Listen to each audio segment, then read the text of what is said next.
on this channel we often discuss things, don't we, like wokery and all that sort of stuff. And it's kind of interesting because you share tips with me and I share tips with you. I mean, a new one that's just come out over here is one, the yellow stickers, we all talk about it, but we all love a yellow sticker bargain, don't we, when we go to the supermarket, right? Now they're trialing this thing where you don't have yellow stickers, yeah. It's just going to be, one of those scanning things. So you have to work out exactly how much it is. First thing that strikes me with that particular thing is, well, what if you haven't got your glasses or you've got impaired vision or you simply can't see it? And also the lemon sticker draws you to the product, doesn't it? If you've got to go out and find the scanning, you're not going to be bothered. Yes, but apparently they're trialing it to see if it works, no doubt. And apparently, get this, it's all to save the planet with the paper. The little sticker, I know, nuts, isn't it? It's a little bit like this story that I wanted to share with you. As many people know, a couple of weeks ago, I was lucky enough to spend a couple of days away in the beautiful Sussex resort that is Brighton, the Georgian town that was put on the map by, of course, the Georgian era. And basically, anybody who was anybody wanted to go there, all thanks to the burgeoning railways and stuff like that. Mainly, of course, for the more modern day generation, people might realise that Brighton's known for having one of the brilliant comedians of the last century, that was the brilliant Max Miller. So much so, he's still got his own statue there, which is wonderful because he was a wonderful comedian, brilliant, and really should always be remembered.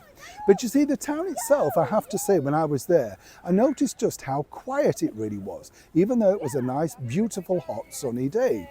And you look around and then you find this. You see, to park there for the day, if you were going in a car, was around about £33, an extortionate rate, but this was put together by the Green Party, which was running the council up until May, June of this year. And they decided that, they wanted to, well, increase visitors, but, keep the emissions down so people weren't coming in cars, blocking up petrol, all that sort of stuff. Well, this has been going on for about a year and a bit. Guess what? They've totaled up and done the maths and realised that they're down around about 1 million with visitors and people spending.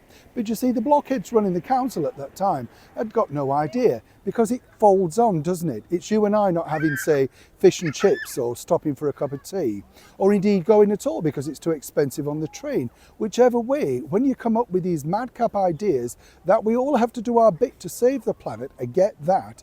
But once you start to hike the price, in a cost of living crisis, people think, tell you what, we'll skip it, we'll go somewhere else where it's a bit cheaper. And that's exactly what people have done. So guess what? The world of wokery is being pushed out, and they've now had to revert back to reducing the cost of parking for the day.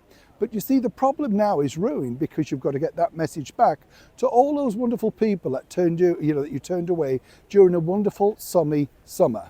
And when you consider that and you look at, exactly how these businesses are struggling and all that sort of stuff, you do come away thinking another madcap idea by people that have no idea about business, but quite willing to lose you yours, making sure that you've got to fight to keep it going. I'd love to know what you think to these particular stories as ever. Will you still pick up if there's no lemon sticker? Oof, not sure I will be doing. And now that the car parking's come down, wherever you are, would it make you go back, or once you're turned, are you totally turned? Neil Sean, Hyde Park, London.